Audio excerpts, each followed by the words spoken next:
Lecture 88 start करते हैं जी। F1 FI1 का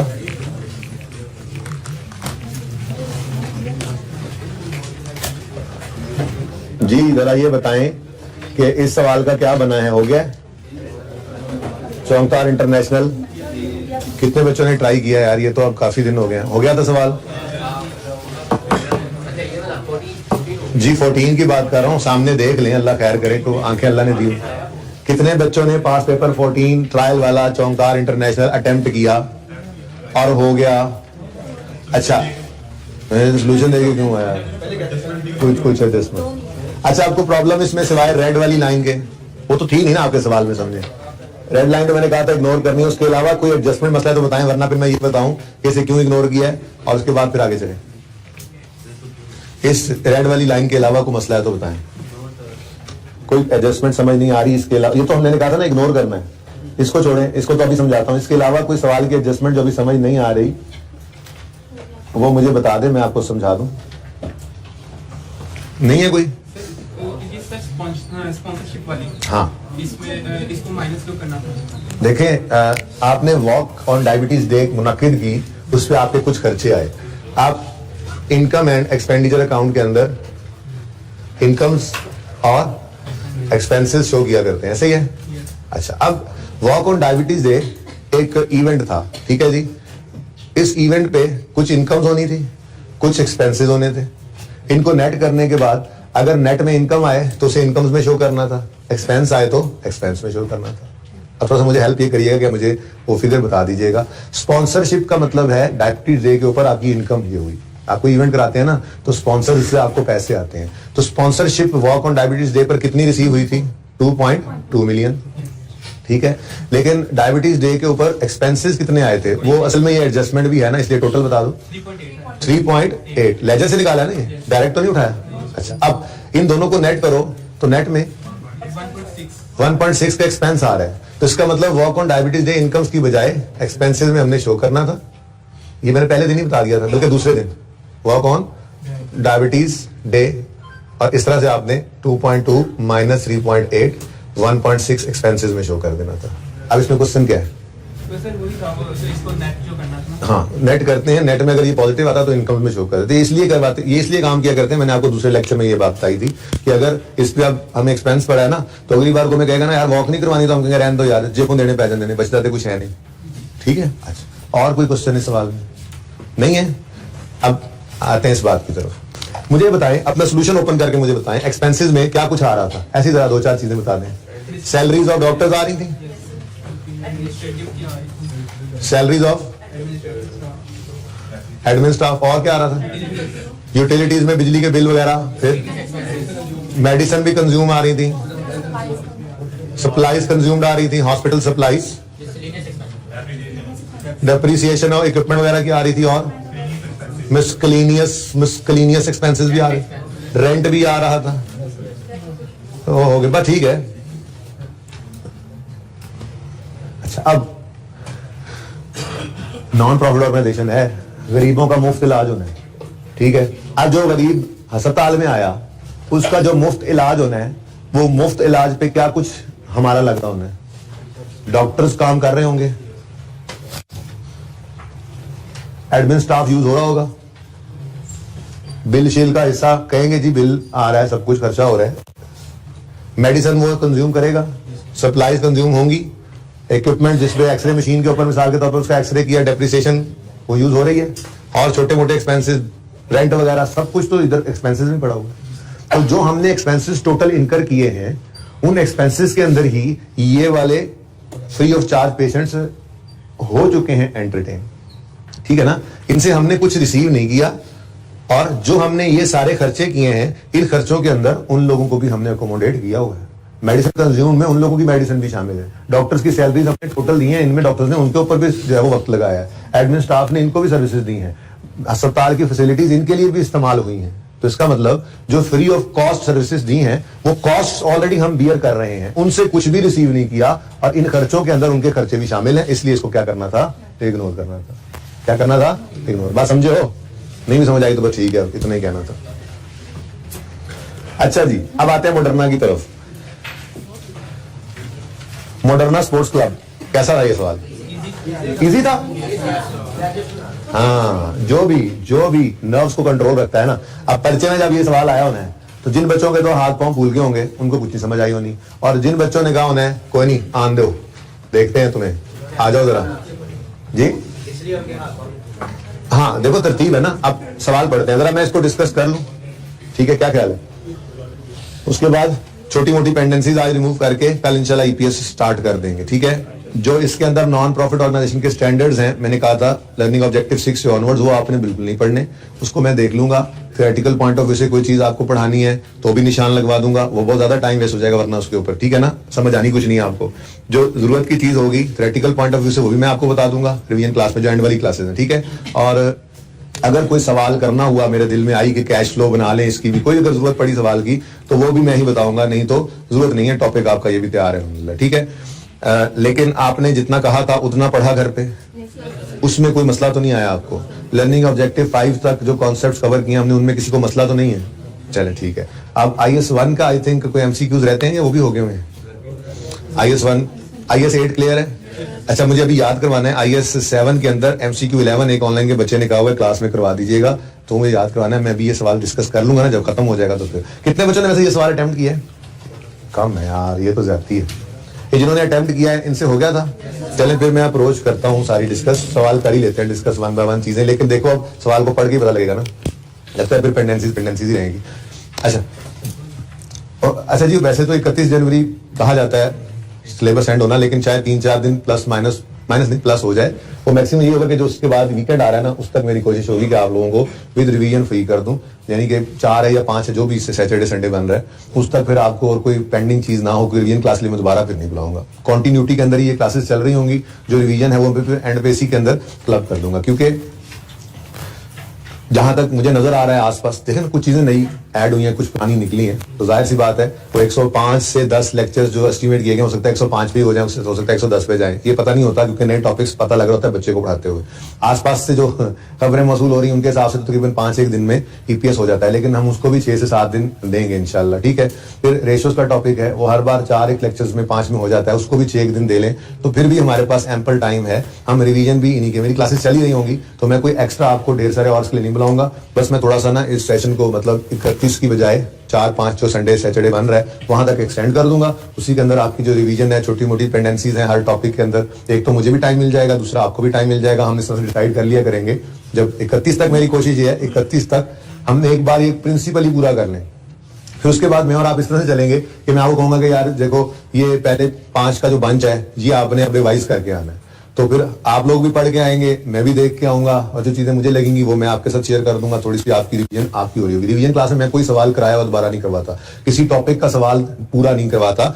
बेसिकली मैंने वो क्लास रखनी होती है गैप एनालिसिस के लिए, कि जो चीजें कमी बेशी रह गई है, जो मुझे लगता है कि ये बात हो जानी चाहिए थी, नहीं हुई है, ICAP की बुक में ये लिखा हुआ है, हमारे पास ये नहीं था, हमारे पास ये लिखा हुआ है, कभी टेस्ट हुआ था हमने बात नहीं की, ऐसी बातें सिर्फ डिस्कस करके हम कंक्लूड करते चले जाते हैं। लेकिन वो तोड़ लेने से 3 से 4 दिन में फायदा ही हो जाएगा कि हम वो बंचेस बनाकर ही 3 से 4 दिन के अंदर चीजों को देख लेंगे। आप भी तसल्ली से देख लेंगे, आप मेरे साथ काम करेंगे इस दफा, मैंने यही सोचा था और पहले भी कहा था। साथ कैसे काम करेंगे? मैंने आपको कहा कि 5 टॉपिक्स का पहले का बंच जो है वो मिसाल के तौर पर परसों हमने रिवाइज करना है।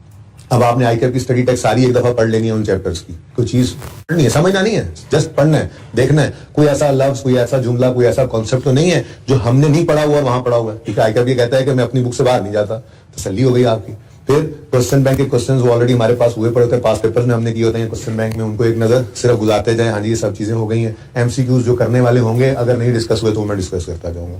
तो इस तरह ब्रेक करने से ये जरा ज्यादा इफेक्टिव हो जाता है। तो 6-7 घंटे में फिर एंड पे बुलाने के लिए मैं आपको 31 की यकम को फारिग कर दूंगा, 3-4 दिन बाद फिर फुल डे के लिए बुलाऊं, उससे बेहतर मैं यही समझता हूँ कि हम 4-5 दिन के अंदर FY1 के साथ मैं हमेशा इसी तरह से करता हूँ, क्योंकि इसका कोर्स नॉर्मली जो है वो इन टाइम ही चल रहा होता है। अब ये संडे में ऑन कर रहा हूँ, मे भी आपका ना करना पड़े, ठीक है। FY2 और इंट्रो प्लस R1 का ऑन होगा, मे भी कर भी दूं, लेकिन चांसेस कम है, ठीक है। तो आप लोग बिल्कुल ऑन ट्रैक चल रहे हैं। एंड पे बस आप लोगों ने मेरे साथ मिलकर 3-4 दिन वो मेहनत कर देनी है, जिससे फिर हमारी कंप्लीशन जो है वो इंश्योर हो जाएगी, तो फिर आप लोगों को मैं फ्री कर दूंगा। पेपर्स भी थोड़ा सा लेट है, इसलिए 31 से 4-5 दिन आगे जो जा रहे हैं इसको बोझ नहीं लेना। एक हफ्ता क्लासेस भी लेट शुरू हुई, ठीक है ना, जैसे नॉर्मली होनी चाहिए। अच्छा, लेकिन 7 को पेपर है ना, तो 1 महीने से फिर भी इंशाल्लाह ज्यादा ही होगा आपके पास। और देखें, चाहे पहला पर्चा तो 7 पे ना यार, छोड़ो मेरी बात सुनो, मेरा ये देखें, मेरे कटा नजर हर बात से भाई, जब तक पढ़ना नहीं है ना पूरा, मेरी तसल्ली नहीं होनी, चाहे 15 तारीख भी हो जाए, मैंने आपको नहीं जाने देना। इसलिए खामोशी से पढ़ते रहेंगे, और जब मैं कहूंगा घर चले जाएं तब आपने घर जाना है। उससे पहले ये मत समझिएगा कि सिलेबस खत्म हो गया। जिस दिन मैंने कहना है सिलेबस खत्म है कल चले जाओ, यकीन मानो मुझे कोई शौक नहीं, मैं जान छुड़ाऊंगा, जल्दी जल्दी चले जाओ। अच्छा, वो यार ऑनलाइन में ऐसी बात ना करो, वो सारे भी पहुंचे होंगे बाहर। अच्छा, ऐसे सारे रश लगाओ अड्डों पे भी, क्या हो रहा है जी, बिरयानी खाने बच्चे आ रहे हैं, सवाल कर लें आप। ठीक है जी, तो मैंने जरा थोड़ा सा आपके साथ डिस्कस कर दिया। ऑनलाइन में भी सवाल पूछे जा रहे थे, कितने लेक्चर्स होंगे, कब लेक्चर, वही सिलेबस एंड हो जाएगा 4-5 तक होपफुली, ओके।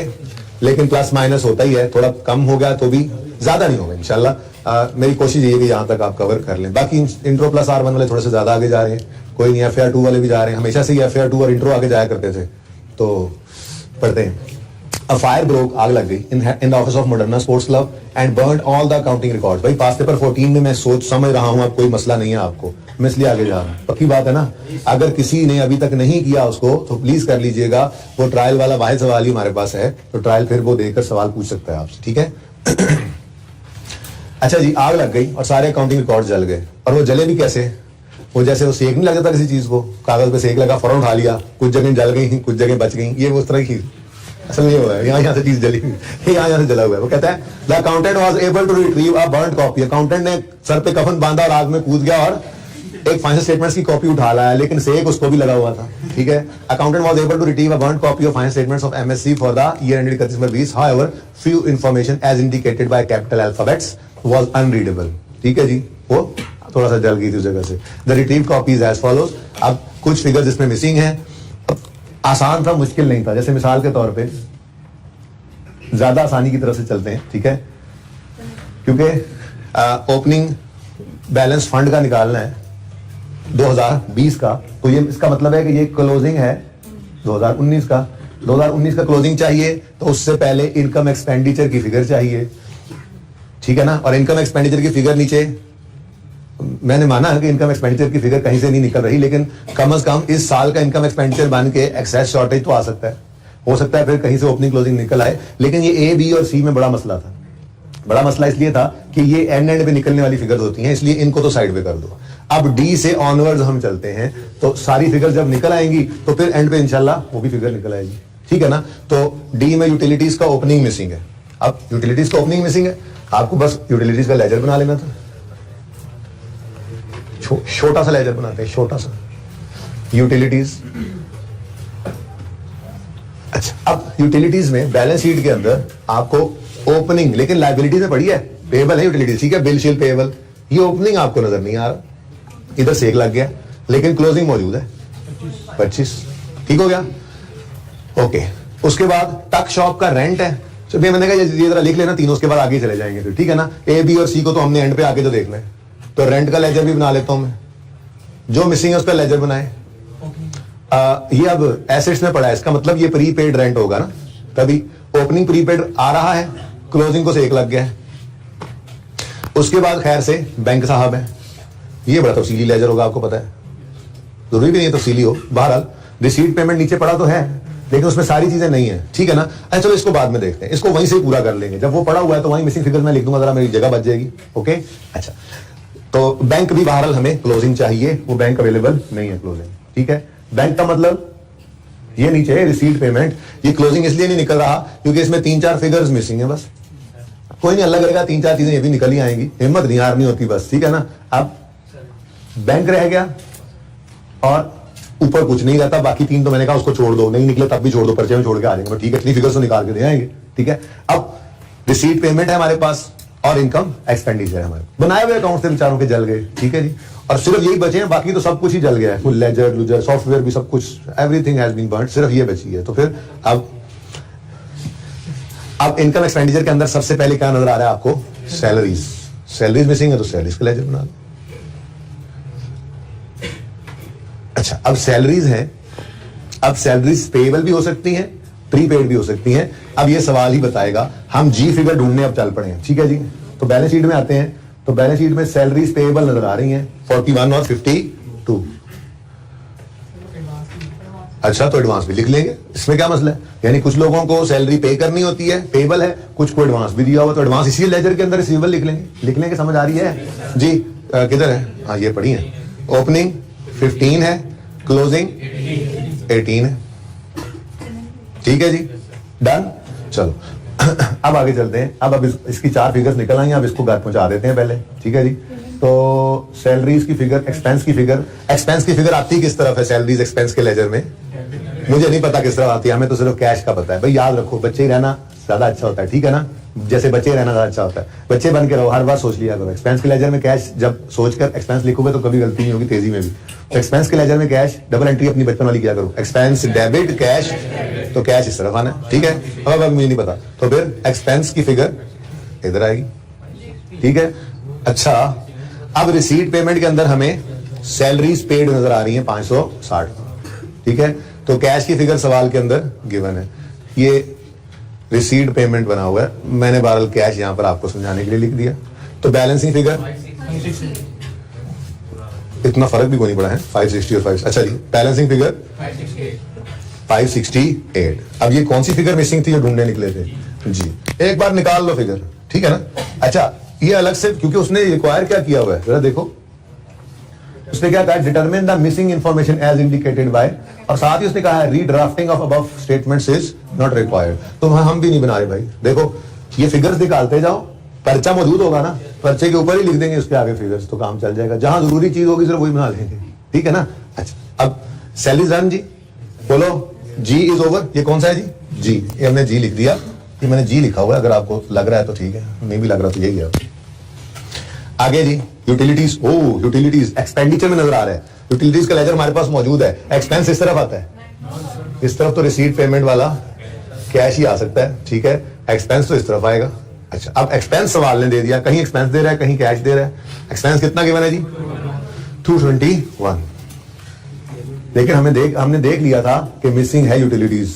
आगे बढ़े तो रिसीट पेमेंट्स के अंदर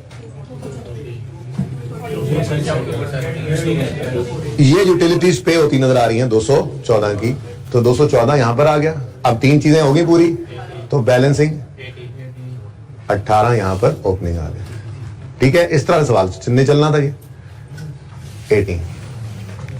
ये कौन सा पॉइंट था मिसिंग जी, डी पॉइंट डी। बस ऐसे लिखते जाओ, एंड पे देख लेंगे, जरूरत पड़ी कैलकुलेटर पे भी कैलकुलेशन हो सकती है, रीड्राफ्टिंग नहीं करनी थी, ठीक है। अच्छा जी, उसके बाद जी इनकम एक्सपेंडिचर सामने हमारे, तो मिसलेनियस सप्लाईज मिसिंग नजर आ रही हैं, बनाओ मिसलेनियस सप्लाईज का अकाउंट।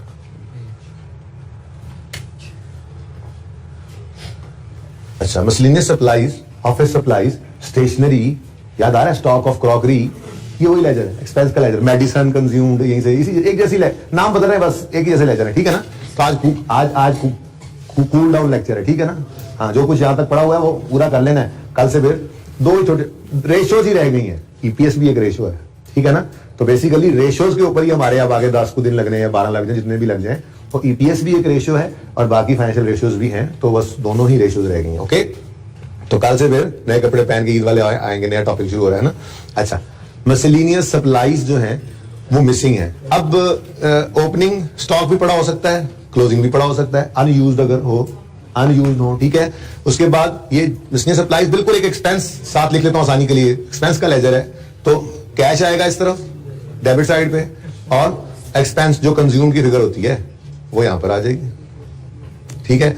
अब सवाल के अंदर उसने ये कहा है मुझे ढूंढ दो जो कंज्यूम हुई है, एक्सपेंसेस में मिसलेनियस सप्लाईज कंज्यूम्ड ही आनी थी ना, वो कह रहा है जी ढूंढ दो। मैंने कहा ठीक है, क्लोजिंग ही बता दो।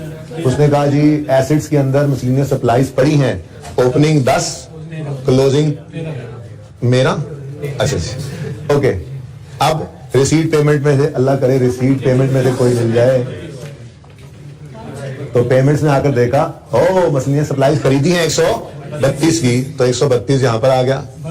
कितना आसान सवाल था। अच्छा, अब देखो अगर ऐसा सवाल कोई आए और आपने 12 फिगर्स में से 10 निकाल ली और 1 या 2 आपसे नहीं निकली, नंबर कितने थे सवाल के, तो 18 में से 15 नंबर उनके होने हैं जो आपसे नहीं निकली, और सिर्फ 3 होंगे बाकी फिगर्स के। ये सोच आपकी बहुत गलत है, खुदारा इसको बदलें। आपको ये लगता है जो एडजस्टमेंट हमें नहीं आती ना, सारे नंबर ही उसी के होंगे पर्चे के अंदर, ऐसा कुछ नहीं होता। मुश्किल एडजस्टमेंट हो ना, बहुत मुश्किल एडजस्टमेंट हो, बहुत उसके अंदर टेक्निकल वर्किंग हो, तो वो 2 नंबर की होगी और दूसरी 1 नंबर की होगी। आपने डेबिट एक्सपेंस को इनकम एक्सपेंडिचर में डेबिट किया, एसेट अकाउंट में क्रेडिट किया, इसका एक नंबर है। आपने कोई बड़ी कॉम्प्लेक्स वर्किंग करके एक फिगर इस तरह से निकाली तो उसके 2 नंबर हो जाएंगे यार। इससे ज्यादा कोई नहीं, देवनागरी नहीं होती, ठीक है। आपने जो करना है पर्चे के अंदर उसके मुनासिब नंबर होंगे, हर एक चीज कॉन्सेप्ट है यार। सरप्लस का इनकम एक्सपेंडिचर में से निकाल के ओपनिंग फंड में ऐड करना भी कॉन्सेप्ट है। आपने कोई फिगर इनकम या एक्सपेंस में गलत दिखी तो सरप्लस की फिगर गलत हो गई, लेकिन नंबर इनकम एक्सपेंस से गलत दिखने से वहां कट गए। अब वो गलत सरप्लस या डेफिसिट उठाकर आपने लिख दिया ओपनिंग फंड के नीचे तो इसके नंबर हैं, क्योंकि ये कॉन्सेप्ट है कि एक्सेस या शॉर्टेज को, सरप्लस या डेफिसिट को यहां से निकाला है और फंड में फेंक दिया है।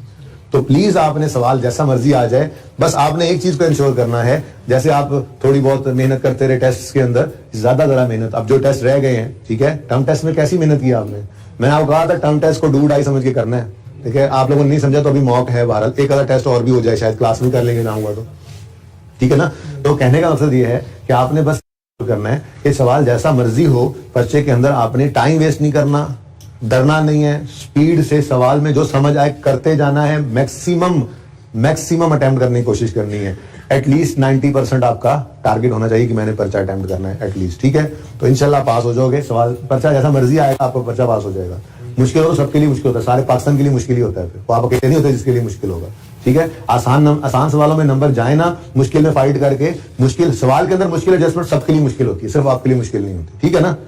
सही है, वो आप ही नहीं मस्कीन वहां पे मजलूम बन के बैठ जाया करो। तो भाई एफर्ट करनी है, सवाल जैसा मर्जी आए, पर्चा पास हो जाएगा इंशाल्लाह। अच्छा जी, कहाँ थे हम? चलो आपने तकरीर शुरू कर दी खामखा। ये क्या आ गया जी? मिसलेनियस सप्लाईज कंज्यूम्ड आ गई, एच आ गया, एच ओके, हॉस्पिटल आ गया। अच्छा जी, अब जी आई एनुअल स्पोर्ट्स इवेंट। ओ, एनुअल स्पोर्ट्स इवेंट है तो इवेंट का तो एक्सपेंस भी होना चाहिए। आपने इनकम साइड पे देखा,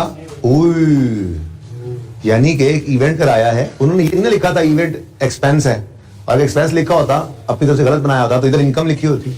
अभी थोड़ी देर पहले एक बात हुई है, भाई ने पूछा था इत्तेफाक से, भाई की बरकत से बात अभी रिवाइज करके आए हैं कि हम जो भी इवेंट कराते हैं रिसीट साइड पे, दूसरा ने ये बताया था रिसीट पेमेंट में, रिसीट साइड पे उसकी इनकम आ रही होती है, पेमेंट साइड पे उसका रिलेटेड एक्सपेंस आ रहा होता है। भाई आप नेट करोगे, अगर इनकम है तो इनकम में, अगर नेट करके माइनस एक्सपेंस में बना तो आप एक्सपेंसेस में लिखो। अभी भाई के सवाल की वजह से वो बात बीमारी रिवाइज हो गई।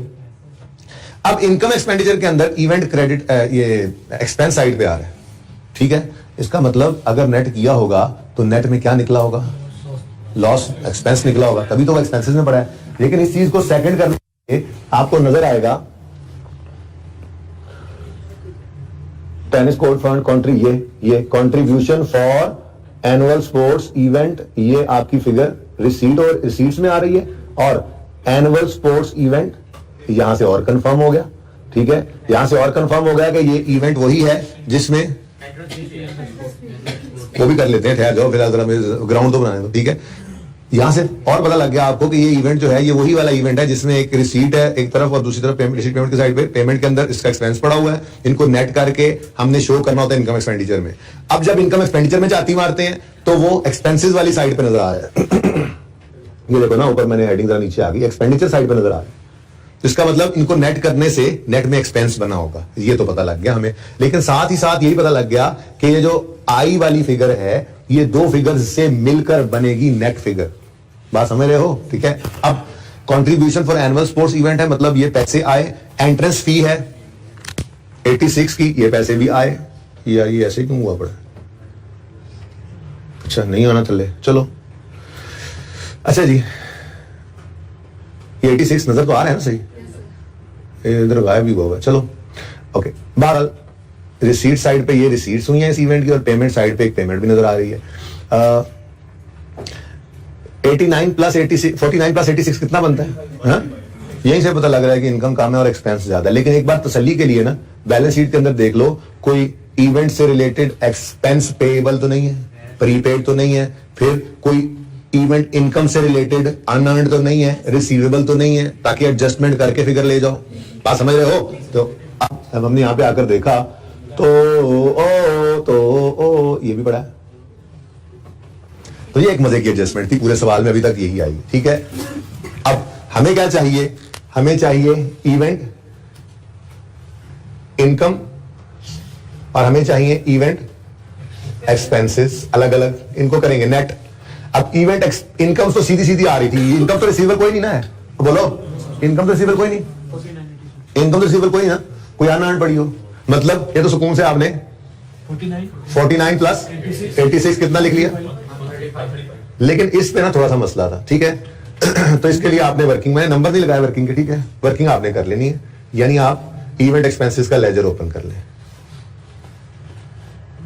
ओके, अब सवाल क्या कह रहा है, एनुअल स्पोर्ट्स इवेंट की लाइबिलिटीज के अंदर ओपनिंग लाइबिलिटी पड़ी है 0, क्लोजिंग लाइबिलिटी पड़ी है 10, ठीक है। और इनकम एक्सपेंडिचर ने तो जवाब दे दिया, तो वहां पे तो नेट फिगर सबसे अच्छी मुझे तो यही एडजस्टमेंट लगी है, ठीक है ना। बहरहाल इनकम एक्सपेंडिचर ने तो जवाब दे दिया, उसने तो कहा था नेट वाली फिगर एक्सपेंसेस में आनी है, बस इतना इंडिकेशन मिल गया हमें। खैर वो ये इंडिकेशन ना भी देता तो हमने जब फिगर कैलकुलेट करनी थी तो आना ही नेगेटिव वाला था, ठीक है। हाँ, यहां से हमें एनुअल स्पोर्ट्स इवेंट की पेमेंट नजर आ गई। अब एक्सपेंस के लेजर में रिसीट पेमेंट वाला कैश इस तरफ आता है, कितना 180, तो फिर एक्सपेंस बैलेंसिंग कितना आ गया 190। अब ये 190 नेगेटिव आ गया, तो हाँ 55 का एक्सपेंस है, और ये है हमारी फिगर कौन सी भला, आइए ठीक है जी, समझ आ गई, ठीक है। आई फिगर कैसे निकली, इतने बच्चे ने घर पे बगैर देखे ही निकाल ली थी, ले जैसे, वेरी गुड, शाबाश, ठीक है, समझ आ रही है। इस बार छोड़ के नहीं जाना, आखिरी क्लासों में भगोड़े इंट्रो में छोड़ के गए थे ना तुम, है मूड फिर जाओ इस बार, जाके दिखाओ इस बार। मैंने रिवीजन क्लास में जो आखिरी क्लास होनी है उस दिन जो करवाना है इंशाल्लाह वो परिचय में आएगा। अब जाओ, अच्छा जी, उस दिन आ जाएंगे बेटा, अभी जाकर तो दिखाओ, मैं तो लब के मारना है, खबरदार किसी ने छुट्टी की तो। अच्छा भला सेशन गुजरा आपका, आपको तकरीबन सारा कुछ ही अल्हम्दुलिल्लाह आता है, लेट गो नहीं करना बेटा। बड़े बड़े टार्जन सेशन के दौरान आखिरी महीना ना पढ़ के फेल होते देखे हमने, और बड़े बड़े मेरे एवरेज से स्टूडेंट आखिरी महीना पढ़ के पास हो जाते होते हैं। तो ये बात बता रहा हूँ, जो बहुत अच्छा सेशन गुजार के आए, जो बड़े ब्रिलियंट स्टूडेंट्स हैं, ये महीना उनके लिए बहुत इंपॉर्टेंट है, क्योंकि इसको उन्होंने लेट गो किया तो फेल, सारी मेहनत खू खाते। और अगर दूसरों के लिए भी इंपॉर्टेंट क्यों है कि अगर उन्होंने क्लासेस ली, सारी क्लासेस लेते रहे, टेस्ट में भी बस कोशिश करते रहे, साथ साथ हिम्मत करते रहे, लेकिन कोई आउट क्लास नहीं सेशन गुजरा था, ये मौका उनके पास भी है कि वो बैठें और एक बार सब कुछ भूल जाएं और 13 से 14 घंटे इफेक्टिव रोज पढ़ने के लिए निकालते रहे। प्रेफरेबली उनके लिए भी मौका है, वो भी चाहेंगे तो उसको पास कर सकते हैं, ठीक है ना। तो अभी ये बहुत कीमती वक्त चल रहा है आप लोगों का। अच्छा जी, उसके बाद भाई क्या है, जे और के कहता है पता नहीं जी क्या है, चलो देखते हैं। अब ये जे और के सबसे एंड पे सवाल पूरा होने के बाद ही देखेंगे, ठीक है जी। या हो सकता है किसी आगे चीज में जाएं तो पता लग ही जाए, एनीवेज फिलहाल तो आगे चले। जे और के का मुझे नहीं पता। एक्सेस ऑफ इनकम और एक्सपेंस बी, ये भी एंड पे ही निकलेगा भाई, ये तब निकलेगा जब बाकी सारी चीजें पूरी हो जाएं। अब एल और एम भी है, यानी कि कोई एक इनकम है और कोई एक एक्सपेंस है, ये अभी हमें पता नहीं लग रहा कि कौन से हैं, ठीक है। चलो अब आगे देखते हैं। ओए, रिसीट पेमेंट का ओपनिंग भी मिसिंग है, नहीं ओपनिंग तो है, रिसीट पेमेंट में एक रिसीट मिसिंग है, उसका नाम भी मिसिंग है। अब यहां पे गेम ऑन हो रही है। टेनिस कोर्ट फंड है, टेनिस कोर्ट फंड, इस साल फंड रिसीव हुआ है, वैसे देख के आते हैं। ओहो, लायबिलिटी साइड पे टेनिस कोर्ट, ओ कितना फंड रिसीव हुआ है, कितना 200 का पहले पड़ा था, 160 पे अब पहुंच गया, और ये कह रहे हैं कितना रिसीव, और फिगर मिल गई एक और, फिगर मिल गई एक और, देखो देखो देखो चेक करो। मैं तो वैसे देखने का था, फंड की क्या सूरत हाल है। टेनिस कोर्ट फंड नजर आ रहा है, नहीं नजर आ रहा, मुझे नजर आ रही है, आपको कैसे नजर आ रही है जी। टेनिस कोर्ट फंड 200 से 260 पे चला गया। फिक्स्ड एसेट्स तो उसने नेट दिए हैं। देखो कल मैंने आपको एक इतनी सी बात बता दी थी, लेकिन थोड़ी तफसील उस पर नहीं की थी, और उसके ऊपर मजीद बहस भी इंशाल्लाह रिवीजन क्लास में कर लेंगे, क्योंकि आप इससे जान चुनाएं, कल नया टॉपिक शुरू करें। मैंने आपको कहा था अगर कंस्ट्रक्शन ऑफ फिक्स एसेट के लिए कोई बंदा डोनेशन दे गया तो आपने उसकी एंट्री कर दी कैश डेबिट, बिल्डिंग बनाने के लिए देगा था बिल्डिंग फंड क्रेडिट। अब जब तक बिल्डिंग बनती रहे तब तक वो फंड ही रहे। उसकी वजह कल नहीं बताई थी, आज थोड़ी देखो ना, स्टेप बाय स्टेप बंदा बात को ना अनफोल्ड करना ज्यादा बेहतर होता है, वजन नहीं पड़ता। कॉन्सेप्ट किताबों में जितना लिखा है वो कॉन्सेप्ट मैंने आपको कल करा दिया था, आई क्या भाई वहां तक नहीं गया होगा, ठीक है ना। लेकिन हमने सिर्फ ये बात डिसाइड कर ली थी कि अब जब फंड में वो पैसे दे गया, हमने उसने डोनेशन दिया फॉर बिल्डिंग, हमने एंट्री पास कर ली, cash debit building fund credit, ठीक है। अब बिल्डिंग भी बनना शुरू हो गई तो एंट्री कर रहे हैं building debit building CWIP building debit cash credit, CWIP building debit cash credit, CWIP building debit cash credit. Building fund नहीं हिल रहा, उसको चिढ़ना भी नहीं, ठीक है। यहां तक के बिल्डिंग कंप्लीट ना हो जाए। इसको ऐसे समझो जैसे गवर्नमेंट ग्रांट नहीं होती थी, ये भी एक तरह की किसी बंदे ने ग्रांट ही दे दी ना, आपको डोनेशन दिया है, तो बिल्डिंग के लिए ये डोनेशन मिला है तो मैचिंग तो करनी चाहिए ना। खैर मैं अभी उसको इनकम में डालना कैसे उसकी बात नहीं कर रहा, फिलहाल मैं सिर्फ ये कह रहा हूं कि जब तक कंप्लीट नहीं हो जाए वो एसेट जिसके लिए वो डोनेशन मिला है, तब तक उस डोनेशन की फुल अमाउंट शो करते रहना है, उसको कम आपने नहीं करना। जिस दिन वो बिल्डिंग कंप्लीट हो जाएगी उस दिन उसको एकदम से खत्म करना है या उसको आहिस्ता आहिस्ता इनकम में डालना है, ये बात मैंने अभी आपको नहीं बताई, ठीक है ना। तो अब एक और स्टेप आगे मैंने आपको कहा गवर्नमेंट ग्रांट की तरह से इसको समझो, मैचिंग कॉन्सेप्ट की बात अभी बाद में करेंगे, ठीक है ना। तो एक और स्टेप हम आगे अगर स्पेसिफिक डोनेशन है, सब ध्यान से सुने, बड़ी बात कर रहा हूं, अगर स्पेसिफिक डोनेशन है, आमिर भाई आप भी ध्यान से सुने, अगर यार आमिर भाई को सीए ना करवा दें, आमिर भाई बच्चे कह रहे थे जब लेक्चर एंड हुआ करे तो एक बार पूरे बोर्ड को दिखा दिया करें इनको, ठीक है ना। तो अभी पक्का रखें आप सारी क्लासेस के अंदर, मैं भूल जाता हूं। अच्छा जी, आपको स्पेसिफिक डोनेशन मिले और वो हो for purpose of construction of fixed asset, तो आपने जिस दिन रिसीव हो उसकी एंट्री करनी है कैश डेबिट वो वाला एसेट, बिल्डिंग अज्यूम करो बिल्डिंग फंड क्रेडिट। अब इसको तब तक नहीं छेड़ना जब तक बिल्डिंग पूरी ना हो जाए। क्यों? फिलहाल इतना कहा कि जैसे गवर्नमेंट ग्रांट होती है, बिल्डिंग बनेगी तो उसका कुछ करेंगे ना, बिल्डिंग बनेगी तो फिर सोचेंगे इसको इनकम में डालना है, एकदम से डालें या आहिस्ता आहिस्ता, ये अभी मैंने आपको नहीं बताया, इसको अभी होल्ड पे रखें, ये अब अगली किस्त में ये बताऊंगा, ठीक है। तो अभी तक डिसाइड क्या हो गया हमारा, पक्का क्या हो गया हमारा, अगर डोनेशन हो स्पेसिफिक और for the purpose of construction of fixed asset हो तो फिर आपने उसको फंड में रखना है जब तक वो फिक्स एसेट बन ना जाए, और फिक्स एसेट को बनाते रहना है आपने, ठीक है। बीइंग सेड, दूसरी किस्त सुनने के बाद अगले सवाल के ऊपर अप्लाई करते हैं इसको। टेनिस कोर्ट फंड में 260 रुपए आ गए, टेनिस कोर्ट बन कितना गया कहीं पता लगा? अव्वल तो अगर बना है तो हमें बता नहीं रहा वो, लेकिन मेरे ख्याल में अगर बना होता तो सवाल हमें कोई ना कोई गाइडेंस दे देता, ठीक है। और फिर मजे की बात है फिक्स्ड एसेट्स बढ़ते हुए नजर आ तो रहे हैं, ठीक है। फिक्स्ड एसेट 1300 से 1400 में जा रहे हैं, लेकिन पता नहीं इसमें इन्होंने खरीदा भी है कुछ या नहीं खरीदा, अभी आगे गाइड करेंगे।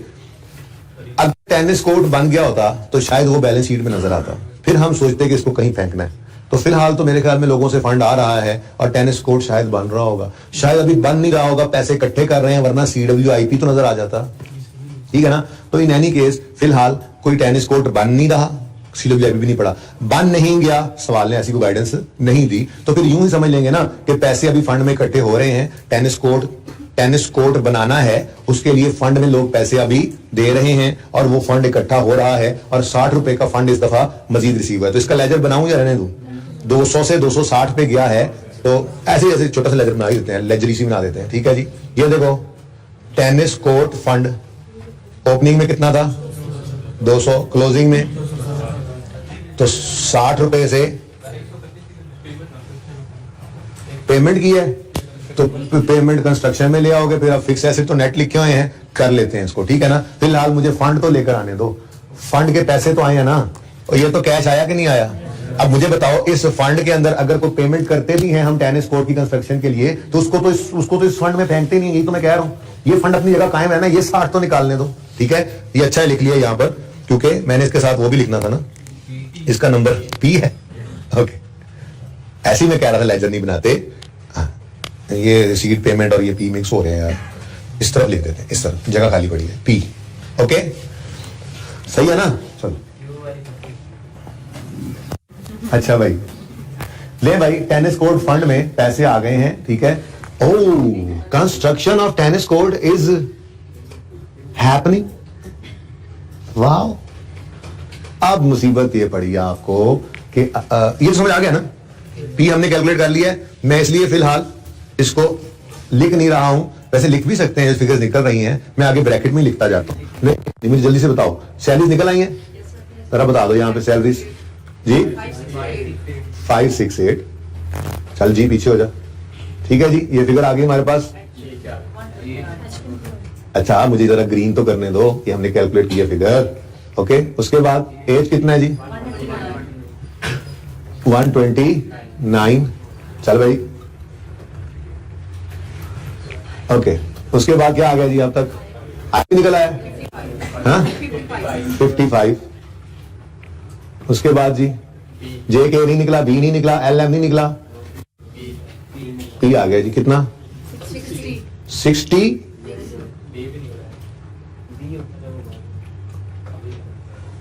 वो फिर अब हाँ सही कहना बाद में। और कुछ निकला यहाँ पे? अभी चलो फिर लिख लेते हैं जाके जी। डी भी आ गए, वाह वाह वाह वाह। कितना? अच्छा 18, मैं क्या 80। और जी बस इतनी देर से तक बस यही किया आपने लाइको। अच्छा अब जनाब कंस्ट्रक्शन ऑफ टेनिस कोर्ट के ऊपर 131 लग गया। यहां तक को मसला तो नहीं है अभी तक जितना देखा, ठीक है। अब कंस्ट्रक्शन ऑफ टेनिस कोर्ट पर जो लगे हैं, इसका मतलब टेनिस कोर्ट CWIP में आना चाहिए था। अब अगर वो नहीं आ रहा है तो फिर यही अज्यूम करना पड़ेगा कि वो बैंक में पड़ा होगा। CWIP ऑफ टेनिस कोर्ट एक फिक्स एसेट है ना, तो अगर उसका CWIP फेस में नजर नहीं आ रहा तो बैंक में पड़ा होगा, है ना? नहीं, टक शॉप में हो सकता है, मिसलेनियस सप्लाईज में हो सकता है, सब्सक्रिप्शन में हो सकता है। नहीं, ऐसा कुछ नहीं है। अगर टेनिस कोर्ट पे खर्चा हो रहा है तो CWIP ऑफ टेनिस कोर्ट भी है। अगर वो है तो फिर नॉर्मल यही है, फेस में नजर नहीं आ रहा तो फिक्स एसेट में ही पड़ा होगा, ठीक है। तो इसका मतलब हमें फिक्स एसेट का जो लेजर बनाना है उसके अंदर हमें ये बने हुए अकाउंट्स है ना, ये नहीं कह सकते आपके जी हम यहाँ पे अब लिख देंगे फिक्स एसेट के बाद उन्होंने जो किया है वो फिगर्स अब नहीं आने पाई। या CWIP ऑफ, मुझे बताओ इसके CWIP of tennis court debit हो रहा है कि नहीं हो रहा? देखो ना, ये आपने एंट्री क्या की? आपने एंट्री की पैसे जब आए तो cash debit, receipt payment debit, tennis fund credit. लेकिन ये भी हरकत नहीं कर रहा क्योंकि अभी वो कोई क्लियर बात नहीं कर रहा था। वो कह रहा है जी अभी तो काम चल रहा है उस पर। अब कोई खर्चा जो उन्होंने किया है टेनिस कोर्ट पे, तो इसका मतलब टेनिस कोर्ट की कंस्ट्रक्शन का तो एंट्री करनी होती है CWIP डेबिट, कैश क्रेडिट। अब वो नहीं नजर आ रहा तो फिर कहां पे पड़ा हो सकता है? वो फिक्स एसेट नहीं हो सकता है, फिर वो ऑलरेडी नेट है। खैर से अब आप कहोगे जी इसकी डेप्रिसिएशन भी कर दिया। नहीं भाई नहीं, उसकी डेप्रिसिएशन नहीं की होगी, टेंशन ना लें आप, क्योंकि उनको भी पता है CWIP को डेप्रिशिएट नहीं करते। पता नहीं ओपनिंग क्लोजिंग हमारे पास है या नहीं है, वो बाद में देखते हैं, वो बाद में देखते हैं। मैं जरा ये चाह रहा हूं कि यहाँ पे हम टेनिस कोर्ट मैं लिख देता हूं CWIP, क्योंकि यहाँ पर कौन सा लिखा हुआ है कि सिर्फ फलां लैंड है या बिल्डिंग है या फिक्स एसेट्स इकट्ठे लिखे हुए हैं तो नजर नहीं आ रहा। तो मैंने कहा यहीं भी हो सकता है यार। कितना? 131, ठीक है। अच्छा अब फिक्स एसेट भी उन्होंने बताया हुआ था नेट कितने आ रहे हैं? क्लोजिंग 1403। कोई नहीं, अल्लाह मालिक है, चलते रहो। ये अभी तक हमने रेंट नहीं निकाला, हद हो गई, इतनी आसान है, जिस फिगर ही निकाली। चलो पहले रेंट ना निकाल लें, फिर जो मिल जाए बहती गंगा में हाथ धो लें। फिलहाल तो मैंने ये contribution of construction of tennis court भी कर दिया है। अब रेंट कहाँ है? Rent rent rent rent rent rent rent rent कहीं नहीं पड़ा हुआ। रेंट पेमेंट्स में आ नहीं रहा। इसका मतलब ये हमने, अच्छा हमारे क्लब ने एक टक शॉप बनाई हुई है और जिस बंदे ने वो टक शॉप जो चला रहा है उसको हमने किराए पे दी हुई है। अब समझ आई मुझे, मैं तो एक्सपेंस समझ रहा था उसको, शुक्र है समझ आ गई। ये क्या है? इनकम है। कोई बात नहीं, मैंने कौन सा रेंट के साथ एक्सपेंस लिख दिया था, मैं इनकम लिख देता हूं। और अगर एक्सपेंस होता तो ये प्रीपेड होता, अगर ये इनकम है तो ये रिसीवेबल है, उसने किराया देना है। अगर ये इनकम का लेजर है तो फिर cash debit income credit, cash इस तरफ आ जाएगा, रिसीट पेमेंट लिखकर लिखूंगा, ठीक है। और डेबिट साइड पे रेंट इनकम आ जाएगी। कैसा पलटा खाया फिर सवाल ने? खाया ना पलटा? चलो हाँ भाई, शुक्र है, ढूंढ ढूंढ के थक गया मैं। मुझे रेंट ऑफ टक शॉप नजर ही नहीं आ रहा था, और फिर पता लगा अच्छा वो एक्सपेंस नहीं था, वो तो इनकम थी। कोई बात नहीं, तो रिसीट हुई है इसकी 248 और इनकम्स के अंदर सॉरी ये पेमेंट है, हाँ मैं वही बोला 248। और रिसीट में कुछ नजर आ रहा है? रिसीट में ये आ गया। और इनकम्स में देखो, अरे वाह 252, काम ही हो गया 41। और ये बैलेंसिंग निकाला है, जरा फिगर कौन सी बताना। ओह वाह यार, इतने आसान थे तुम, हमने तुम्हें कैसे छोड़ दिया? मुफ्त के तुम नंबर थे और यहाँ पे आए हम, और यहाँ पे हमने लिख लिया। बताना जरा क्या है? 41। कैसा लग रहा है सवाल? आज सिर्फ गपशप लगाने के लिए आपके साथ मैंने ये क्लास रखी है। क्या मेरे से सवाल है कोई? करना नहीं मुझे कोई सवाल आज इसने, खबरदार जी।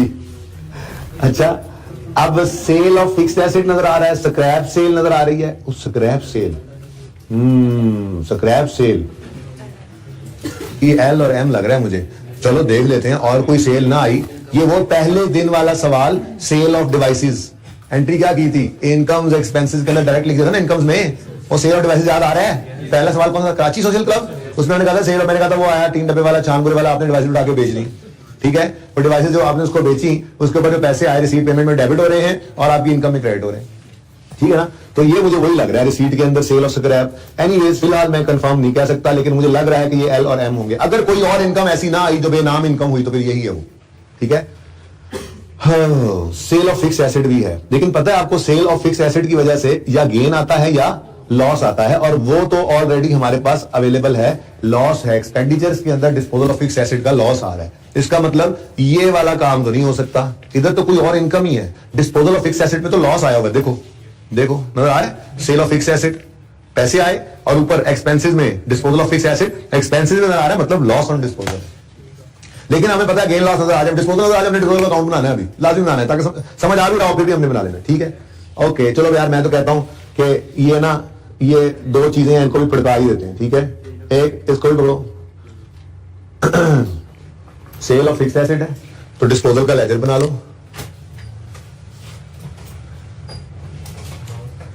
डिस्पोजल ऑफ व्हाट है, अच्छा एफएस कौन सा फिक्स एसेट होता है भाई, अच्छा एफ जी। अब एसेट अकाउंट में से कुछ निकलना है, बुक वैल्यू होगी जाहिर है, मैं नेट की बजाय बुक वैल्यू लिख लेता हूं, ज्यादा कंफर्टेबल फील करें। एसेट अकाउंट में से बुक वैल्यू निकलकर डिस्पोजल के अकाउंट में आनी है, ठीक है जी। बुक वैल्यू अल्लाह खैर करेगा आ ही जाएगी, लेकिन रिसीट पेमेंट के अंदर सेल ऑफ फिक्स एसेट की सेल प्रोसीड्स तो आ रही है ना, बैंक डेबिट, कैश डेबिट, ठीक है। तो रिसीट पेमेंट डेबिट, यहां पे कुछ नहीं आना है, से कोई नहीं आना, रिलैक्स हो जाओ, ये की जरूरत। रिसीट पेमेंट यानी वो जो कैश की फिगर होती थी कितनी है, 21 नहीं आ गया इकट्ठा, अच्छा।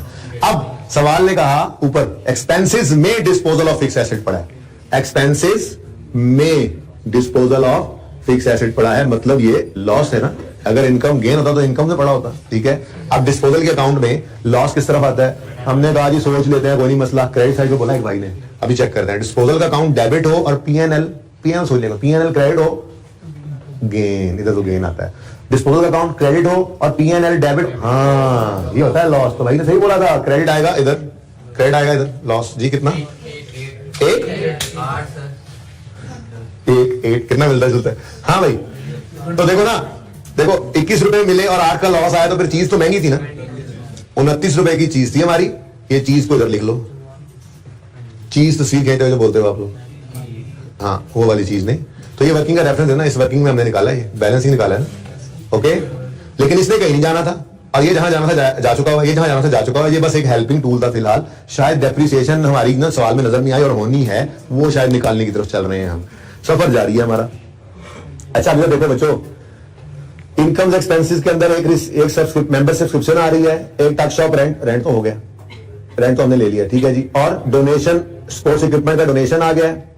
अब इसका मतलब ये हुआ कि सारी चीजों के नाम आ रहे हैं, फिर ये स्क्रैप सेल ही होनी है, ठीक है, क्योंकि इस स्क्रैप सेल की एंट्री तो होनी है क्या, इनकम्स के अंदर इसको डायरेक्ट फेंकना है, रिसीट पेमेंट डेबिट और सब ये scrap sale income, other income credit, ठीक है। तो इसकी एंट्री कर देते हैं, ये एंट्री कर ले, ये एंट्री कर ले।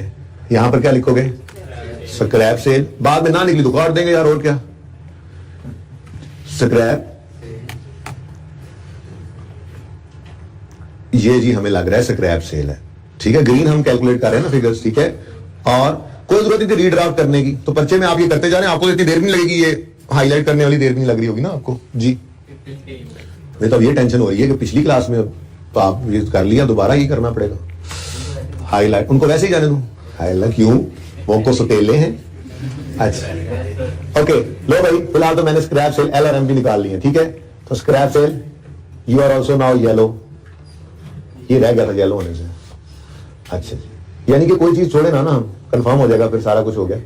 अब इस तरफ आए तो खैर से सैलरी नजर आ रही, अच्छा सैलरीज अभी तक हो, अच्छा हाईलाइट करना भूल गया था मैं, ओके। फिर फिक्स्ड एसेट, ये पेमेंट हो रही है फिक्स्ड एसेट की, एडिशन ही लग रहा है फिर, तो चलो लिख लेते हैं फिलहाल, ये एडिशन तो लिख लेते हैं, लिखे एडिशन, रिसीट पेमेंट डेबिट यानी कैश, जगह काम तो नहीं पड़ रही कहीं, आ जाएगा 131 जी 92 से, और रिसीट पेमेंट क्रेडिट हो गया। ठीक है जी, सही हो गया। आगे कहता है अब मिसलेनियस सप्लाईज तो हो नहीं गई, यूटिलिटीज यार, फिर रह क्या गया, रिपेयर मेंटेनेंस एक्सपेंसेस में ऑलरेडी दिया हुआ था। उसने कहा कुछ तो मैं भी बता देता हूं, ऐसे थोड़ी है, कुछ नहीं भी जला था, यही जगह बच गई थी जो पूरी तरह नहीं जली थी। ठीक है ना, तो हमने कहा अच्छा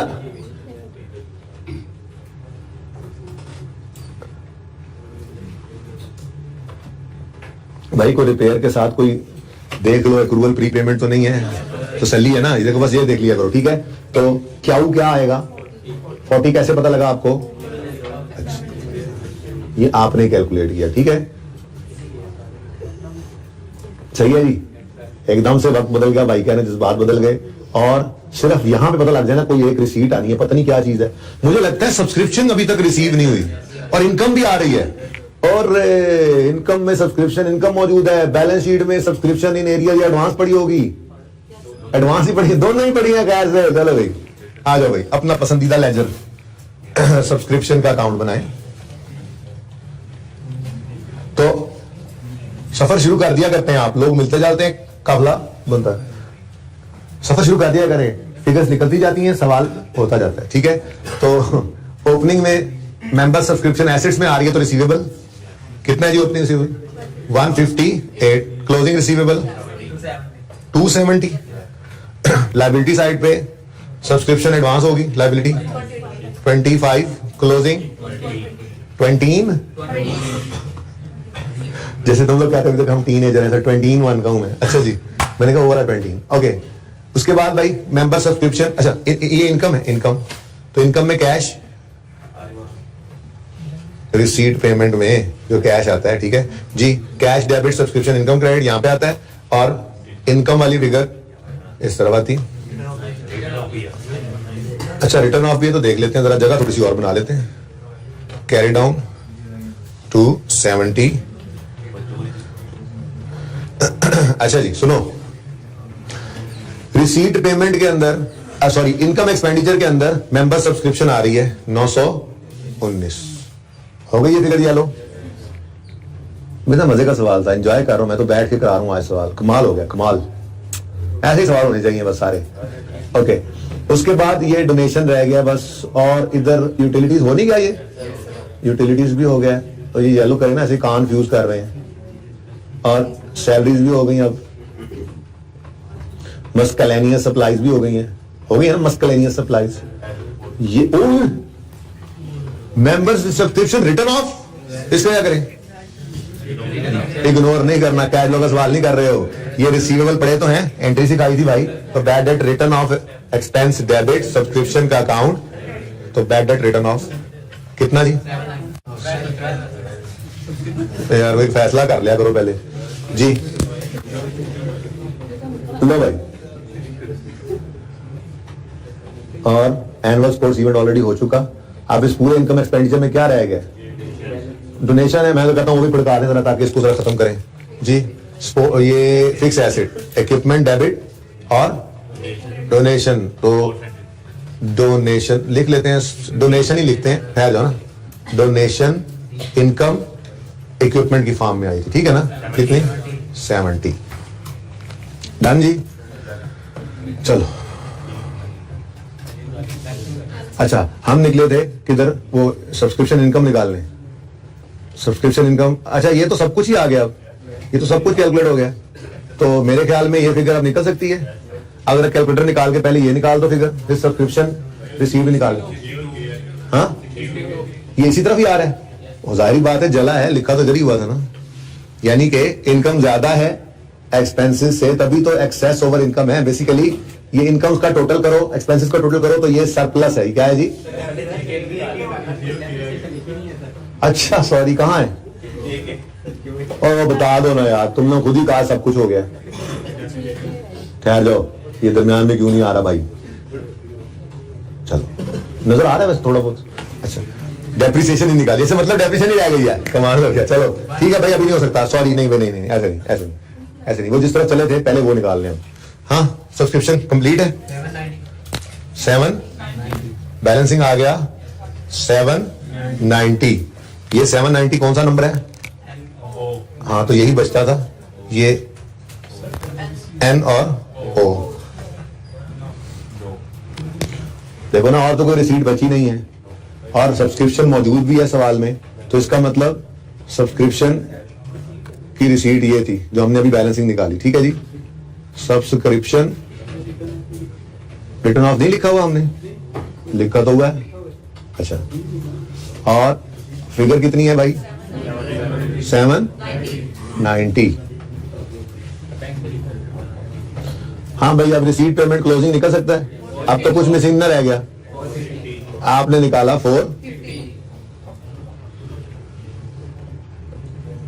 अब पूरा रिसीट पेमेंट कंप्लीट हो चुका है और इनकम एक्सपेंडिचर में सिर्फ जे और के मिसिंग है और बैलेंस शीट के अंदर सिर्फ वो मुश्किल वाली ऊपर वाली फिगर्स। बैंक तो आ गया, बैंक तो आ गया, बताओ 450। अच्छा जी, एक मिनट, वो बाद में आएंगे ना, एबीसी की तरफ तो बाद में आएंगे, पहले उधर तो रोले मुका है रोले। हंस क्यों रहे हो, खुश क्यों हो रहे हो? पर्चे में आता ना तो आपसे कुछ नहीं होना था, यहाँ बड़े खुश हो रहे हो बैठे। अच्छा जी, आप ये देखो जैसे कल हुआ है। चलें, अब रह गया फिक्स एसेट का लेजर। देख लो, अगर बैलेंस हो रहा है तो डेप्रिसिएशन होगी नहीं, फिर बैलेंस शीट मेरी सिर्फ आ रही है। तो देखो, उसने ना एडिशंस, हर तरह के एडिशंस पहले बता दिए थे आपको। ठीक है, तो डेप्रिसिएशन एक्सपेंस 160। ठीक है जी, ये डेप्रिसिएशन और ये जे के एल नहीं, वो कुछ और था, जे और के। ठीक है जी,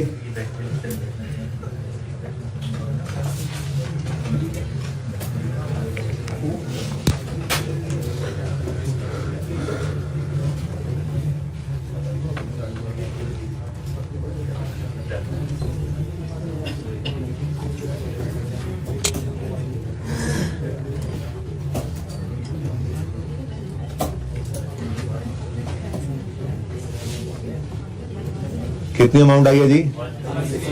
16।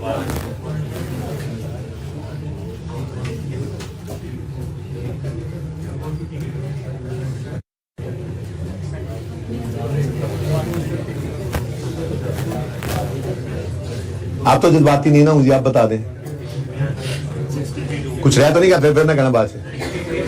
60 तो पहले भी आप यही बता रहे थे। अच्छा सर, हमने सही निकाला पता आपने। अच्छा जी, लो भाई, बी आ गया और कुछ रह गया हो, इस बी को इधर ले आए। कितना?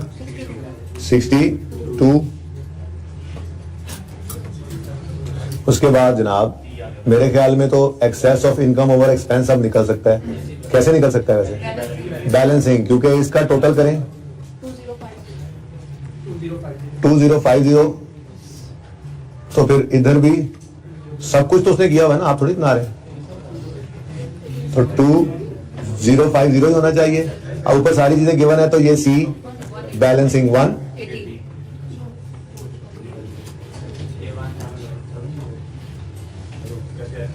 कैसे आए भाई? इधर देखना जरा, ये क्रेडिट डेबिट साइड है 2019 की एसेट्स, ये डेबिट साइड है भाई, और दूसरी साइड पे भी बराबर ही होना चाहिए क्योंकि बैलेंस शीट बनी हुई है ना भाई। बैलेंस शीट तो सही होनी थी, जल गई है, गलत नहीं बनी हुई थी, जली हुई है जस्ट। तो ये नीचे वाले टोटल्स भी जले हुए थे, ठीक है ना, वरना तो इतना भी ना सोचना पड़ता। अब जब ये आपने एक डी निकाला था ना यहाँ पर, तो बाकी कुछ मिसिंग था ही नहीं इसके अंदर। ये टोटल 2050 बन रहा था, ये भी 2050 है। अब ये 2050 में अगर टोटल ये है 2050, तो सी, मसला ये था कि 2 मिसिंग थे, 18 निकल आया। तो या तो बैलेंसिंग, अगर ये टोटल ना जले होते 1 मिनट में आप निकाल लेते, पर आपको फिर ये सी की फिगर भी निकाल कर लानी पड़ी। तो बैलेंसिंग फिगर बाहर डी आ गया, टोटल आ गया यहां से, और ये बैलेंसिंग फिगर आपने सी निकाली। इसका बैलेंसिंग लिख लें, जगह कोई नहीं लिखने की मेरे पास। अब हमारे पास अगर opening plus excess over expenditure आ गया है, तो यहां पर क्लोजिंग भी अब आप निकाल नहीं सकते। तो बोलो, वो क्लोजिंग जो यहां पे निकलना है ना, वही अगले पीरियड का ओपनिंग बनना है। बता दो, 1766 बेटा, ओपनिंग प्लस यही है। अच्छा भाई, यही बता रहे हैं, बेटा लिखता हूं ना, ये 1 साल का क्लोजिंग जो है ये अगले पीरियड का ओपनिंग बन जाएगा 1766। ठीक है, दवाई यार दिया करो इस बेचारे को यार, ऐसे ना ऐसे आप लोग पतंजल ऐसे करते हो ना, असर खत्म हो गया। अब गुजारा करें जी, ये ए साथ मिक्स हो रहा है, गुजारा करें। और कुछ रह गया हो जी? नहीं रह गया। अब इस सवाल में कोई मसला है तो पूछ लें। नहीं है? चलो अच्छा जी, अब फिक्स एसेट का लेजर बनाना, ये कैसे पता लगेगा यार? फिक्स एसेट की ना बहुत सारी एडजस्टमेंट्स आ रही थी और फिक्स एसेट थे, डेप्रिसिएशन एक्सपेंस नजर नहीं आ रहा था। हमने कहा चलो बना के देख लेते हैं। देखो ना, ओपनिंग क्लोजिंग गिवन है, फिर टेनिस कोर्ट भी बन रहा है, फिर कोई डोनेशन भी आ रहा है, फिर एडिशन भी आ रहा है। अब ये सारा कुछ ना लिखते ना तो भी एंड पे आपका एक एक्सपेंस मिसिंग होता। अब आप देखते, आप कहते यार चुप कर जाओ कि फिक्स एसेट भी आ रहे हैं, वो नेट है, मतलब यार कौन लोग हो तुम यार, वो नेट है मतलब नेट ऑफ डेप्रिसिएशन है, तो डिडक्शन भी होनी चाहिए थी, नजर नहीं आ रही। तो फिर आपने फिक्स एसेट का लेजर ओपन करके चेक कर लेना सब कुछ उस पे। तो अगर पहले ना भी बनाते हो तो एंड पे आपको डिडक्शन की वजह से, क्योंकि एसेट्स है तो डेप्रिसिएशन है। अब आपके एक्सपेंसेस में एक एक्सपेंस मिसिंग था, उसका नाम भी नहीं था। अब आपने सब सोचना था, तो आपने कहा था यार सारे एक्सपेंसेस सारी इनकम आ गई, कौन सा एक्सपेंस ऐसा है जो इसका नाम भी नहीं है, और एक्सपेंस तो वो है कह रहा है, आग लग गया और नाम भी मिट गया उसका। फिर आपकी नजर पड़ी यार एसेट्स हैं तो डिडक्शन कैसे नहीं हो सकती, तो फिर आपको लेजर बनाना, ठीक है ना। अच्छा जी, अब एक काम कर लीजिएगा, इसके एमसीक्यूज आपने सारे आज कर लेने, ठीक है, और थ्योरी तो जितनी आपको मैंने करवानी थी वो करवा चुका हूं, ठीक है, सही है। अब कोई एक आधा सवाल और नया ले दो क्वेश्चन बैंक का, ताकि थोड़ी सी आपकी और मेरी तसल्ली हो जाए जी। टेस्ट वाला सवाल चलें, वो तो करना ही है, ये तो आपको करने की जरूरत नहीं है दोबारा, ये तो टाइम वेस्ट ही होगी। अब सारा कुछ तो सामने आकर आराम आराम से हमने कर लिया, ठीक है, बस हो गया ये सवाल। अब रिवीजन प्लान के अंदर अगर करना चाहो तो कर लेना। तो टेस्ट वाला सवाल बिल्कुल करना है आपने, है तो लैंगटन भी अच्छा सवाल, जीडी स्पोर्ट्स भी।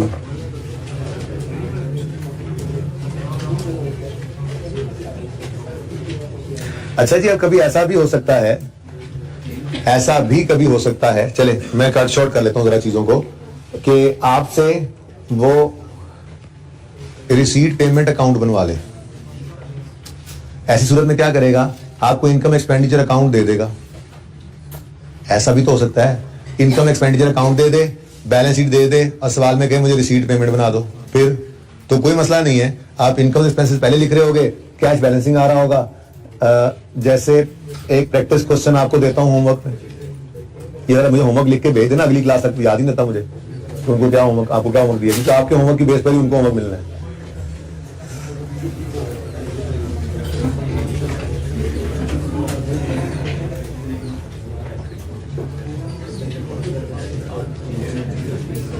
बिलाल नाम का एक सवाल होगा, जरा देखें। प्रैक्टिस सेट, वो एक अच्छा सवाल है। ये प्रैक्टिस सेट 13 है जी, पेज 775 पे। इसमें आप देखें रिक्वायरमेंट कहता है प्लीज, यार क्या यार कितनी बार समझाना पड़ेगा यार आप, यू आर भाई, you are required to prepare bar trading account, receipt payment account, income expenditure account and balance sheet। ऐसा भी हो सकता है कभी, ठीक है, रिसीट पेमेंट भी मांग ले। तो ये छोटा सा सवाल है, इसको आपने ट्राई करना है, प्रैक्टिस सेट 13, ठीक है जी। और लाइफ मेंबरशिप फंड आपने अच्छा कर लिया, इसलिए इससे अगले सवाल करने की जरूरत नहीं। तो पास प्रैक्टिस सेट कौन सा मैंने दिया आपको, 13, और पास पेपर आपने जो कर लेना है साथ, वो है जी बड़ा टेक्निकल सा सवाल है, थोड़ी सी बात इस पे करके भेजता हूँ। गुलशन क्रिकेट क्लब, इसकी रिक्वायरमेंट भी चेक करें जरा, बैलेंस शीट दे देता है आपको और कह रहा है समरी ऑफ रिसीट पेमेंट भी बनाओ और इनकम एक्सपेंडिचर भी बनाओ, ठीक है। अब ये दो सवाल आपने करने हैं, ठीक है। एक बिलाल स्पोर्ट्स प्रैक्टिस सेट 13, सबसे पहले तो टेस्ट नंबर, टर्म टेस्ट है ना, टर्म टेस्ट नंबर 2 का क्वेश्चन नंबर आखिरी था, 4 था, 3 था। नाम क्या था इसका,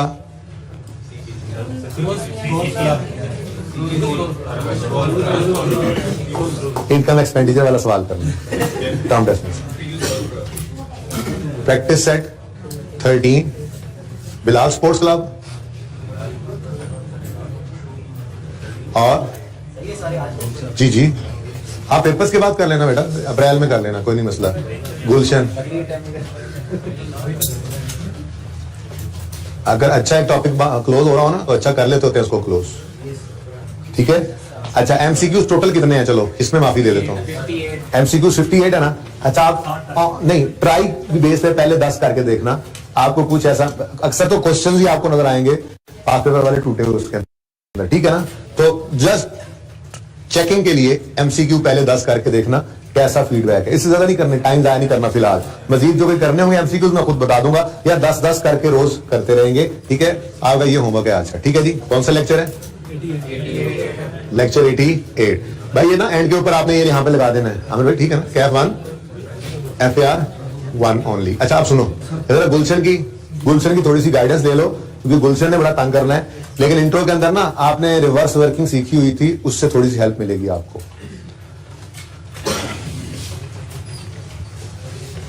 बिल्डिंग 6438-150 से 6024-000 पर आ रहे हैं, सॉरी ये ओपनिंग है, ये क्लोजिंग है। भाई जो गलतियां मैं खुद कर जाया करता था स्टूडेंट लाइफ में, वो भी आपको बताता होता हूं ना। देखो मैं उसी तरतीब में ओपनिंग क्लोजिंग ले गया, इस तरह से लिखा होता। अच्छा आप देखो भाई, बिल्डिंग ओपनिंग कितना है? 6024, ठीक है। और क्लोजिंग 6438.15, ठीक है जी। अब इसके अलावा और कोई बात नहीं उन्होंने बताई, और फिर उन्होंने कहा following information is available in respect of for the year 30 June 2008, depreciation for the year has been credited directly to asset account, ये बात अलग, ठीक है जी। The rates of depreciation are as follows, कैश रैम बिल्डिंग का 5%, ठीक है। अब जनाबे वाला डेप्रीसिएशन की फिगर कोई नहीं, ठीक है, निकालनी तो पड़ेगी ना, ठीक है। एक छोटी सी एग्जांपल है मेरे सामने, जरा देखिएगा। एक एसेट हम खरीदते हैं 1 जनवरी 10 को, उसकी कॉस्ट है 100 रुपए, ठीक है। 31 दिसंबर 10 पर रिडक्शन रेट उसका 5%, चलो कर लो, ठीक है। 5% रिडक्शन रेट है, रिडक्शन कितनी आ गई? 5, रिडक्शन तो 5 आई ना, 100 इंटू 5%, और ये आ गया 95। अब बुक वैल्यू मेथड है डेप्रिसिएशन का, फॉर एग्जांपल, तो अगले साल रिडक्शन आएगी जी, एग्जैक्ट बताना था। 7, 5 ही दसो ना, 5 सुनाई नहीं दे रहा। बुक वैल्यू 90.25, फिर 31 दिसंबर 12 की डेप्रिसिएशन 90.2 इंटू 5%, 4.525, चलो यहां तक कर लो। और बुक वैल्यू बताओ? 85.73। अच्छा बस इनफ। अब कैलकुलेटर उठा लो कैलकुलेटर। 100 का 95% लो क्या आता है? 100 लिखो कैलकुलेटर पे, इंटू 95% करो, क्या आता है? 95 आंसर आ गया। ऐसे ना करो, जरा सब्र करो। अब इसी 95 के ऊपर 95% लगाओ, 90.25 आ रहा है। अच्छा इसी 90.25 के ऊपर 95% लगाओ, इसका मतलब मैं यूं कह सकता हूं कि closing book value is 95% of opening book value if depreciation rate is 5%। कह सकता हूं क्या नहीं कह सकता? कैलकुलेटर ऐसे कर रहे थे, अब आओ ना इधर, होने नहीं आंदा इधर। मैंने 100 का 95% लिया तो 95 आया, मैंने 95 का 95% लिया तो 90 आया, इसका 95% लिया तो 85 आया। तो इसका मतलब ये 85 इस 90 का 95% है, ये 90 इस 95 का 95% है, ये 95 इस 100 का 100% है। ओके, तो यहां पर एक लाइन लिखो, बाद में एग्जांपल नोट कर लेना। लिखो closing book value is 95% of opening book value. Closing book value is 95% of opening book value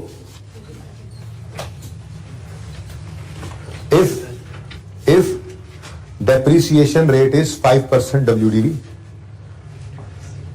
if the closing book value is 95% of opening book value if, मैंने लगा शायद ये 90 महीने का, शायद ये तुमने 5 लिखे, ठीक है। इफ डेप्शन रेट इज 5% WDV, ठीक है ना जी, ओके। अच्छा, अब इसका मतलब ये हुआ कि ये 100 होगा, बोलो, ये ओपनिंग में जो पड़ा है ये 100 होगा और ये क्लोजिंग ये 95% होगा, ठीक है। अब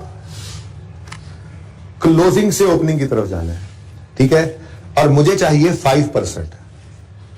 क्या मतलब, क्या मतलब, मैं यूं कहना चाह रहा हूं, देखो मैं कह रहा हूं कि 6438.15 जो है ये 95 है, हमें 5 चाहिए, कितना आता है 330, ये डेप्रिसिएशन है। अब बैलेंस करके चेक करो, बैलेंस हो रहा है, कितना आ रहा है बैलेंस, किस तरफ आ रहा है, ऐसे नहीं, ये जरा फनकारी वाला सवाल था जी। हाँ कितना, हाँ अब ये क्या हो सकता है फिर, एडिशन है। अब आप कहोगे सर आपने तो कहा था क्लोजिंग ओपनिंग का 95% है, इसमें तो एडिशन भी आ रहा है। तो भाई सवाल खामोश है, तो एडिशन साल के पहले दिन लेते हैं ना, इसलिए मैंने ये अंडा बड़ा सा बना दिया था। ये जो ओपनिंग जैसे ये भी पहले दिन वाला ही है, तो ये इस तरह से जरा वर्किंग करनी है सबके अंदर, ठीक है। अब इधर देखो मैं समझाता हूं, फर्नीचर 3012 से 2710 पे आ रहा है। अब इसको करेंगे, फायदा नहीं ना है एक ही को दोबारा किए जाए। फर्नीचर ओपनिंग बताओ, ये बुक वैल्यू पे होगा ना, ओपनिंग बताओ 3012, क्लोजिंग 2710.8। अब वो 5% ही ना लगाई जाना। देखो इधर फर्नीचर एंड बुक्स क्या है 10, यानी अगर इस एग्जांपल में 10% डेप्शन हो तो हम यूं कहेंगे, अब यही जुमला हमारा ऐसे हो जाएगा कि closing book value is 90% of opening book value if डेप्शन is 10%। अच्छा, मतलब कहने का पता है क्या था यहाँ पे, इसमें कहने का मतलब ये था, अगर मैं इस 85 से ये 90 निकालना चाहूं, अब ये असल में चीज है, देखो जरा 85 से अगर मैं 90 निकालना चाहूं तो मैं क्या करूंगा, 85.73775 को मैं कहूंगा डिवाइडेड बाय 95 इंटू 100। चेक करो, यही आता है, बोलो यही आता है, चेक करो ना, करो ना, यही आता है। अच्छा, और अगर मैं कहूं कि मैं इस 85 से ये डेप्शन की फिगर निकालना चाहता हूं तो मुझे इसी को क्या करना पड़ेगा, 7375 डिवाइडेड बाय 95 इंटू 5। चेक करो, ठीक है ना। अब अगर तो सवाल में ओपनिंग मिसिंग होता तो मैं इसको डिवाइड बाय 95 इंटू 100 करता तो ये फिगर आ जाती। चेक करना तो करके देख लो, इसका इन दोनों का टोटल ही यही आएगा, ठीक है ना। लेकिन हमने डेफिनेशन निकालनी थी, सवाल ने कोई डिस्पोजल की इंडिकेशन नहीं दी हुई थी, तो हमने सिंपली क्लोजिंग बुक वैल्यू को 95 कह के 5% निकाल ली। अब यही अप्लाई करते हैं फर्नीचर पे। फर्नीचर में 10% एक्शन रेट है, तो इसका मतलब क्लोजिंग बुक वैल्यू ओपनिंग के 90% होगी, तो बीच में 10% डेप्रिसिएशन होगी, ठीक है। अब डेप्रिसिएशन निकालनी है तो हम इसको पकड़ लेंगे 2710.8 डिवाइडेड बाय 90 इंटू 10, कितना 0.2। कैश क्या आ रहा है, बैलेंसिंग कुछ नहीं आ रहा, चेक किया फिर, एडिशन नहीं है तो नहीं आएगा। बात समझे हो। तो इसी तरह से आपने बुक्स के साथ करना है, स्पोर्ट्स इक्विपमेंट के साथ करना है, इन्वेस्टमेंट तो फिर होती नहीं है, बाकी ओपनिंग क्लोजिंग लिख के आपने ट्राई करना है। और इस सवाल के अंदर मसला ये था कि रिसीट पेमेंट भी आपने बनाना है, ठीक है। और आपके इनकम एक्सपेंडिचर अकाउंट के अंदर से एक्सपेंस की फिगर बैलेंसिंग निकलनी है, यूटिलिटीज एक्सपेंस मेरे ख्याल में, या कोई एक चीज इस तरह से बैलेंसिंग है जो दूसरे रिसीट पेमेंट से निकलकर इनकम एक्सपेंडिचर में जानी है, या इनकम एक्सपेंडिचर से निकलकर रिसीट पेमेंट में जानी है एक फिगर। तो इसको देख लीजिएगा कि इसमें बस टेक्निकल बात सिर्फ इतनी सी थी। असल में ये इंट्रो का कॉन्सेप्ट है। इंट्रो के अंदर हम क्लोजिंग से ओपनिंग की तरफ जाते थे, अगर वो मिसिंग होता था तो ये तरीका सिखाया जाता था वहां पे, तो उसी को थोड़ा सा यूज किया हमने यहाँ पर। तो इस तरीके से ये सवाल हुआ पड़ा है, बाकी कोई इतना इंपॉर्टेंट सवाल नहीं है। तो मैं क्या, चलो हूं मुक्की रहते भी मुका दिए, रिवीजन क्लास में ऐसे ही समझाना पड़ता, ठीक है। ट्राई कर लीजिएगा, जिंदगी रही तो कल मिलेंगे। अल्लाह हाफिज।